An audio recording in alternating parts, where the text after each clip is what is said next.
Breaking news చూస్తున్నారు. చిత్తూరులోని కుప్పంలో దారుణం చోటు చేసుకుంది.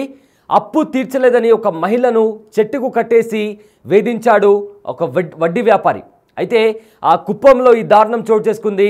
తన భర్త ఒక వడ్డీ వ్యాపారి దగ్గర 80,000 రూపాయలు అప్పు తీసుకున్నాడు. అయితే అప్పు తీర్చలేక భార్య పిల్లలను వదిలేసి ఆ భర్త ఎటో వెళ్ళిపోయాడు. దీంతో తన అప్పు తీర్చాలంటూ కూడా వేధింపులకు గురి చేస్తున్నాడు ఆ వడ్డీ వ్యాపారి.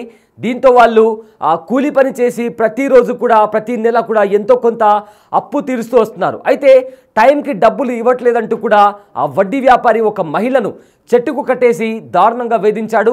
అయితే ఈ ఘటన వెంటనే పోలీసుల దృష్టికి రాగానే పోలీసులు అక్కడ చేరుకుని ఆ వడ్డీ వ్యాపారిని కూడా అరెస్ట్ చేశారు. అయితే చిత్తూరు జిల్లా కుప్పంలో దారుణం చోటు చేసుకుంది. నారాయణపురంలో అప్పు తీర్చలేదని మహిళను చెట్టుకు కట్టేశాడు వడ్డీ వ్యాపారి. మణికన్నప్ప దగ్గర 80,000 రూపాయల అప్పు చేశాడు తిమ్మరాయప్ప. అయితే అప్పు తీర్చలేక భార్య బిడ్డలను వదిలేసి భర్త ఎక్కడో పరారైపోయాడు. దీంతో అప్పు తీర్చాలంటూ భార్య శిరీషకు వేధింపులకు గురి చేశాడు ఆ వడ్డీ వ్యాపారి మునికన్నప్ప. అయితే 3 ఏళ్ల నుంచి కూలీ చేస్తూ అప్పు కడుతోంది శిరీష. టైంకు డబ్బులు ఇవ్వలేదని కూడా శిరీషను బూతులతో దూషిస్తూ చెట్టుకు కట్టేశాడు ఆ వడ్డీ వ్యాపారి. ఘటనపై వెంటనే పోలీసులు స్పందించారు. అయితే వెంటనే వడ్డీ వ్యాపారి అయిన మునికన్నప్పను కూడా అరెస్ట్ చేశారు. అయితే BNS 341, 323, 324, 506, 34 IPC సెక్షన్ల కింద కూడా కేసు ఫైల్ చేసి దర్యాప్తు కూడా కొనసాగిస్తున్నారు. బిగ్ స్క్రీన్ పైన కూడా ఆ ఘటనకి సంబంధించిన దృశ్యాలు కూడా మనం చూడొచ్చు.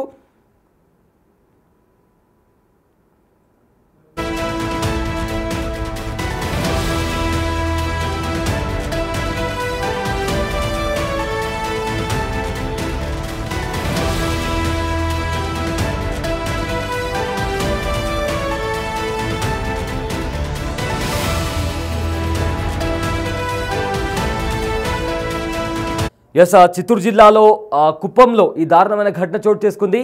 చెట్టుకి కట్టేసి మరి ఒక వడ్డీ వ్యాపారి ఒక మహిళను వేధించాడు. అయితే అక్కడికి కూడా కూలీ చేసుకుంటూ కూడా అప్పు కడుతున్నారు శిరీష. కానీ టైంకి డబ్బులు ఇవ్వట్లేదంటూ కూడా బూతులతో దూషిస్తూ కూడా చెట్టుకు కట్టేసి వేధింపులకు గురి చేశాడు ఒక వడ్డీ వ్యాపారి. అతని పేరు మునికన్నప్ప. అయితే వెంటనే స్పందించిన పోలీసులు మునికన్నప్పను కూడా అరెస్ట్ చేశారు. అరెస్ట్ చేసి BNS 341, 323, 324, 506, 34 IPC సెక్షన్ల కింద కూడా కేసు నమోదు చేసి అతన్ని అరెస్ట్ కూడా చేశారు. సో ఇప్పటికే శిరీష తాను కూలీ చేస్తూ కూడా తన పిల్లలను పోషించుకుంటూ కూడా అప్పులు కడుతుంది. అయినా కూడా కనికరించకుండా వెంటనే డబ్బులు చెల్లించాలి అంటూ కూడా ఆవిడను దూషిస్తూ వేధింపులకు గురి చేస్తూ కూడా ఆ వ్యక్తి వడ్డీ వ్యాపారి కూడా వేధింపులకు గురి చేస్తున్నాడు.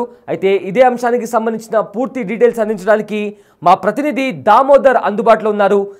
దామోదర్, కుప్పంలో ఒక దారుణమైన ఘటన చోటు చేసుకుంది. ఒక వడ్డీ వ్యాపారి ఒక మహిళను చెట్టుకు కట్టేసి మరి వేధింపులకు గురి చేశాడు. అయితే ఈ ఘటనకు సంబంధించి ఉన్న అప్డేట్స్ ఏంటి దామోదర్?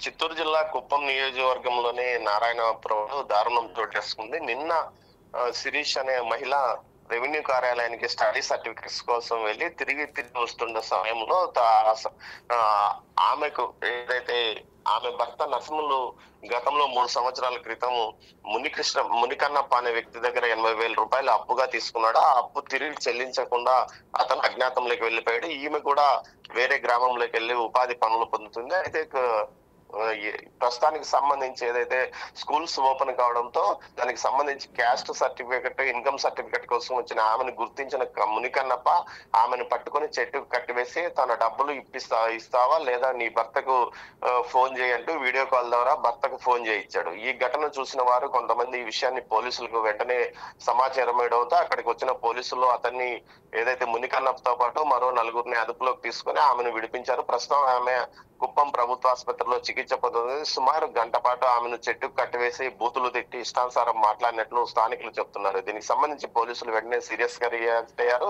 వెంటనే దీనికి మొత్తం మీద 4గురిని అదుపులోకి తీసుకున్నారు. ఈ రోజు వారిని రిమాండ్ కి తరలించే అవకాశం ఉంది. మొత్తం మీద అయితే సభ్య సమాజం తలదించుకునే విధంగా మునికన్నప్ప వ్యవహరించాడు. దీనికి సంబంధించి అతనిపైన కఠినంగా చర్యలు తీసుకుంటున్నామని పోలీసులు అంటున్నారు. మరోవైపు ఏదైతే ఆ అప్పు తీసుకొని పరారైన భర్త గురించి ఆలోచించాలి కానీ ఆమెను ఈ విధంగా కట్టివేయడం ఏమిటంటూ కూడా వారు అంటున్నారు. మొత్తం మీద ఈ ఘటన అటు కుప్పంతో పాటు జిల్లా వ్యాప్తంగా సంచలనం కలిగించిందని చెప్పవచ్చు. నిన్న జరిగిన ఈ ఘటన రాత్రి ఆలస్యంగా వెలుగులోకి చూసింది. అయితే శిరీష చెప్తున్నది ఏమంటే తన భర్త 3 సంవత్సరాల క్రితం ఈ అప్పు తీసుకున్నది నిజమే, కానీ తన భర్త ఇప్పు తీసుకుని వీటితో పాటు మరికొన్ని అప్పులు చేసి అజ్ఞాతంలోకి వెళ్ళిపోయాడు. అప్పటి నుంచి తనకు అతనితో సంబంధం లేవని చెప్తుంది. అయితే మునికన్నప్ప ఆమె భర్త అతను కలిసే ఉన్నారు. ఇప్పుడు వీరిద్దరు గ్రామంలో లేరు. కేవలం ఈ రోజు సర్టిఫికెట్స్ కోసం వచ్చినందువల్ల తాను వారిని గుర్తించగలిగినని చెప్పినట్లు సమాచారం. అయితే గుర్తించగలిగిన వ్యక్తి ఆమె భర్త ఆచూకు తెలుసుకుని అప్పులు వసూలు చేసుకోవాలి, లేకపోతే లీగల్ గా బ్యాంకుల ద్వారా